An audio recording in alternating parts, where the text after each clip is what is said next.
Tiempo para escudriñar las Sagradas Escrituras. Estate atento, hermano.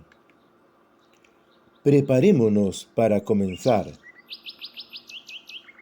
Escrito está en Lucas capítulo 2, versículo 52, lo siguiente: Y Jesús crecía en sabiduría y en estatura, y en gracia para con Dios y los hombres. Hola, amados hermanos. Gracia, misericordia y paz nos sean multiplicadas de parte de Dios nuestro Padre y de nuestro glorioso Señor y Salvador Jesucristo. Estoy seguro que en más de una ocasión todos hemos recibido el consejo imperativo de lee tu Biblia, quizá en diferentes palabras y con distintos tonos de voz, justamente cuando hemos necesitado y solicitado consejo o dirección ante diversas circunstancias que estuviéramos pasando en nuestra vida. Haz tu devocional cada día. Medita en la palabra de Dios. Dedica parte de tu tiempo en leer al menos una porción de la Biblia y otras muchas expresiones semejantes. Y estoy seguro asimismo que en más de una ocasión lo hemos puesto en práctica, o al menos lo hemos intentado, aunque probablemente no hayamos obtenido el consejo, la dirección o los resultados anhelados. Déjenme decirles, amados hermanos, que dicho consejo no solo es bueno, sino que es vital para el desarrollo de nuestra vida como hijos de Dios. Pero dicho consejo implica una cosa tan sencilla que, si la pasamos por alto, nunca tendremos éxito en nuestra relación con la palabra de Dios. Y es que no se trata tan solo de leer las Sagradas Escrituras como quien lee la etiqueta de una lata de conservas. Se trata de escudriñar, de inquirir en ellas, teniendo bien clara cuál debería ser nuestra motivación, cuál nuestra meta al hacerlo y, a tono del material aquí presentado, cuál el método o proceso por medio del cual deberíamos acercarnos a la palabra de Dios, para que por medio de ella el Espíritu Santo nos transforme y conforme a la imagen misma de Jesucristo nuestro Señor, para mayor gloria y honra de Dios Padre. Teniendo entonces bien claro y siempre presentes cuál debe ser nuestra motivación al acercarnos a las Sagradas Escrituras, es decir, nuestra vital necesidad de estar nutridos de la palabra y de la voluntad de Dios, y cuál debería ser nuestra meta personal al hacerlo, ser transformados y conformados a la imagen misma de Cristo nuestro Señor y Salvador, para mayor gloria y honra de Dios nuestro Padre. No deberíamos pensar que, con tan altísimas razones y objetivos, nuestra relación con la palabra viva y eficaz debería resumirse con una lectura superficial y retaseada, leyendo un versículo por aquí y otro por allá, como si el Santo Espíritu de Dios, por un acto mágico o de ciencia infusa, trabajase así en nuestras vidas. Tengamos presente lo que la misma Escritura nos dice, de cómo deberíamos acercarnos a ella y con qué propósito, por medio del ejemplo y de la enseñanza de varios siervos de Dios, y aún en las santísimas palabras de nuestro Señor y Salvador Jesucristo. Escrito está: porque Esdras había preparado su corazón para inquirir la ley de Jehová y para cumplirla, y para enseñar en Israel sus estatutos y decretos, como está escrito en Esdras capítulo 7, versículo 10.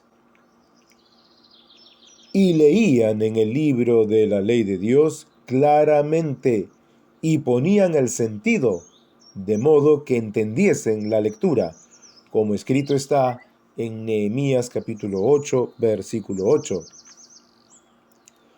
Gloria de Dios es encubrir un asunto, pero honra del rey es escudriñarlo, como está escrito en Proverbios capítulo 25, versículo 2.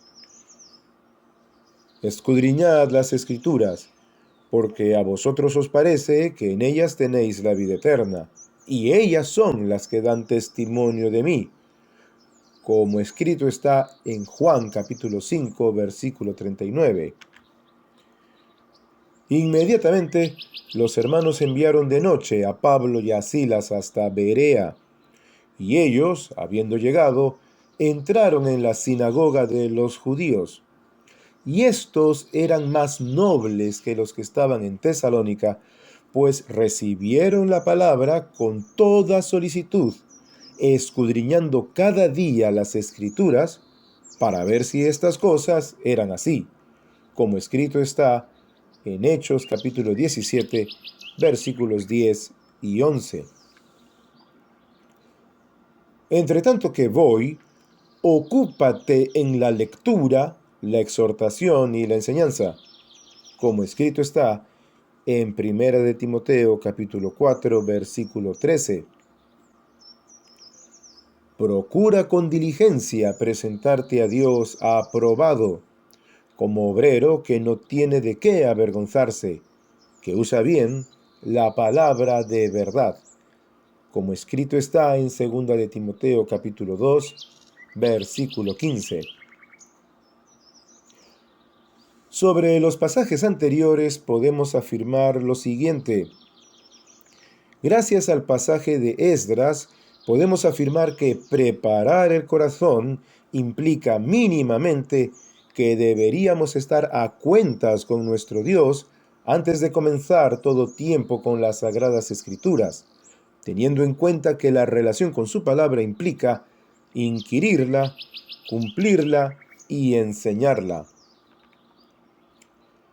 Gracias al pasaje de Nehemías, podemos afirmar que una lectura clara debe realizarse poniendo el sentido a lo leído, es decir, la entonación correcta, debiendo buscar siempre el entendimiento de lo que se lee.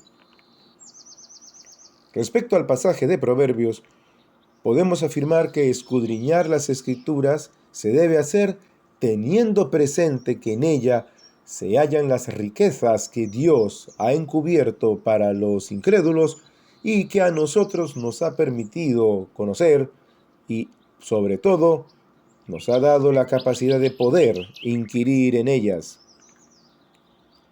Respecto a las palabras de nuestro Señor y Salvador Jesucristo registradas en Juan, podemos afirmar que, como él mismo lo dijo, al escudriñar las Escrituras debemos tener siempre presente que su tema central es Jesucristo, nuestro Señor y Salvador, y que ello nos sirve de faro, pues seremos hechos semejantes a Él. Respecto a la cita en Hechos, podemos afirmar lo siguiente, y es que debemos escudriñar las Escrituras, como los hermanos en Berea, teniendo presente que en ella hallaremos el filtro doctrinal para diferenciar la verdad del error y que nosotros debemos usar sabiamente. Gracias a la cita de 1 de Timoteo, podemos también afirmar que la lectura pública de las Escrituras en la Iglesia del Señor sigue obviamente los mismos parámetros que en el Antiguo Pacto, es decir, lo que se dice en el caso de Nehemías. Debemos entonar al leer para poder entender.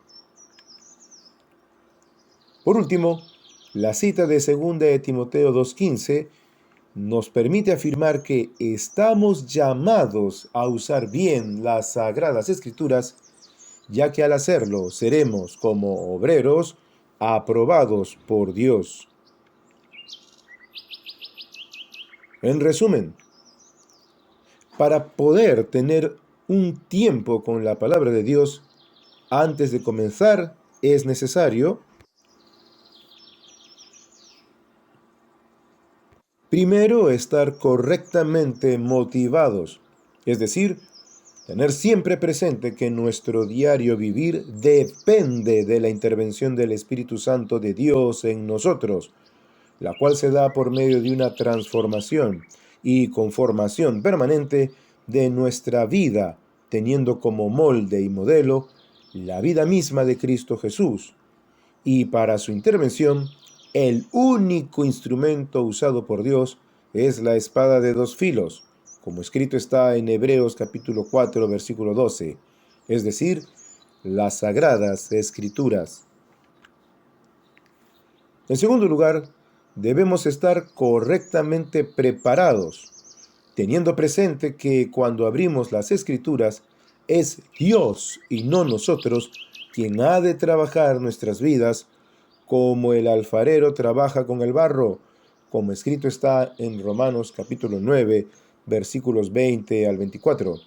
Por ello es necesario asegurarnos que no haya nada en nuestra comunión con Él que pudiera estar estorbando la intervención divina. Recordemos que, aunque somos libres del poder esclavizador del pecado, no somos libres todavía de su presencia, y por ende debemos, primero, estar alertas para no andar esclavizados voluntariamente por el pecado, como escrito está en Romanos capítulo 6, versículo 16. Segundo, debemos tener siempre presente que el pecado no puede enseñorearse de nosotros, es decir, no puede dominarnos, porque estamos bajo la gracia de Dios, como escrito está en Romanos capítulo 6, versículos 12 al 14 y en el versículo 22. Gracia en medio de la cual Dios mismo no permite que seamos tentados más allá de lo que podemos resistir, y que incluso nos da la salida para poder soportar ese momento, como escrito está en 1 Corintios 10:13. Y en tercer lugar, que debemos examinarnos a nosotros mismos de manera permanente, puesto que somos hijos de Dios y como tales, estamos llamados a llevar vidas aprobadas por Él y no reprobadas, como escrito está también en 2 Corintios capítulo 13, versículo 5. Lo tercero es que tenemos que estar correctamente orientados antes de comenzar nuestro tiempo con la palabra de Dios. ¿Y esto qué significa? Pues que desde antes de tener un tiempo con las Sagradas Escrituras, es necesario tener presente cuál es el alcance de nuestra sagrada meta, como lo vimos en bosquejo en el pasaje de Esdras. Y es que para que al inquirir, al escudriñar su palabra, estemos nutridos espiritualmente, de tal manera que incluso cuando hablemos, lo hagamos siempre de acuerdo a lo que dice la sana doctrina, como escrito está en Tito capítulo 2, versículo 1, habiendo aprendido incluso a pensar solo de acuerdo a lo que está escrito, como escrito está en 1 Corintios 4, 6. Para que podamos vivir conforme a la voluntad de Dios, en obediencia a su palabra, siguiendo su modelo de vida, andando en amor, como escrito está en Efesios capítulo 5, versículo 1. Y la tercera cosa que debemos tener presente para estar correctamente orientados es la siguiente: para que podamos enseñar su palabra a los hermanos. Esta es nuestra tercera meta, como escrito está en 1 Timoteo 4:6. Pues habiendo vencido por medio de ella y del Espíritu de Dios incluso toda tentación, podamos también predicarla a los perdidos para salvación, como lo hizo nuestro amado Señor y Salvador Jesucristo, como escrito está en Lucas capítulo 4, versículos 14 y 15. Recuerda, tu desarrollo como hijo de Dios depende de tu relación con su palabra. Recuerda que es Él quien transformará y conformará tu vida a la imagen misma de su Hijo, y así, viviendo una vida de obediencia a Dios y siendo aprobado por Él, estarás listo incluso para compartir su palabra a otros, ya sea predicándola para salvación de los perdidos o enseñándola para santificación de los creyentes. Y por ello, antes de comenzar, examínate para que siempre estés a cuentas con el Señor y no haya estorbos en el camino de tu desarrollo espiritual. Somos creyentes en Cristo y por ende estamos llamados a vivir como cristianos. Y para vivir como cristianos, ya que hemos decidido seguirle a Él como nuestro Señor y Maestro, como sus discípulos es necesario dejar que la palabra de Cristo more en abundancia en nosotros, como escrito está en Colosenses capítulo 3, versículo 16, y que por medio de ella, el Espíritu Santo que está en nosotros nos moldee a la imagen misma de Cristo día a día, como escrito está también en 2 Corintios 3:18, para que, como Él, como nuestro Señor y Salvador Jesucristo, seamos de agrado y complacencia a Dios nuestro Padre, ante quien es necesario andar aprobados. Finalmente, y con todas estas cosas bien presentes en nosotros, te animo a orar para que podamos comenzar al partir de este día a ver algunas herramientas que nos ayudarán a escudriñar las sagradas escrituras cada día, buscando en todo momento serle agradables a Dios por medio de nuestro Señor y Salvador Jesucristo, como escrito está también en 2 Corintios capítulo 5, versículos 6 al 9. Oremos. Padre Santo, gracias te doy por tu santa palabra que nos has dejado. Aunque pasen los cielos y la tierra, sé que tu palabra no pasará, y sé también que por medio de ella, tu Santo Espíritu me moldea a la imagen misma de mi Señor y Salvador Jesucristo, mi Dios bendito, transformándome y conformándome cada día de mi vida. Señor Jesús, gracias por haberme salvado. Ahora, como hijo de Dios, te seguiré y obedeceré todo lo que tu santa palabra me indique, pues tú eres mi Señor y mi Maestro. Guíame, te ruego, cada día de mi vida, hasta que al fin pueda verte en el día de mi reunión contigo. Por la libertad que tengo por tu santa y bendita resurrección, viviré todos los días de mi vida consagrado del todo a ti, viviendo en la vida nueva que nos has dado, por cuanto el pecado, aunque esté aún presente en mí, sé que no tiene poder alguno. Gracias, Padre Santo, porque eres bueno, y todo lo que haces es bueno en gran manera. Gracias por tus sagradas escrituras, a las cuales me sujetaré todos los días de mi vida, bajo la guía de tu Espíritu, en el nombre de tu Hijo amado, mi Señor y Salvador Jesucristo, quien es Dios, bendito por los siglos de los siglos. Amén. La gracia de nuestro gran Dios, Señor y Salvador Jesucristo, por cuya palabra eterna, viva y eficaz, somos transformados y conformados a su misma imagen por la acción permanente del Espíritu Santo de Dios, enviado a nosotros por Jesús mismo, para que seamos también nosotros, como Él, agradables a Dios Padre, y seamos así perfeccionados día a día hasta que Él venga, sea con todos y cada uno de nosotros siempre. Amén.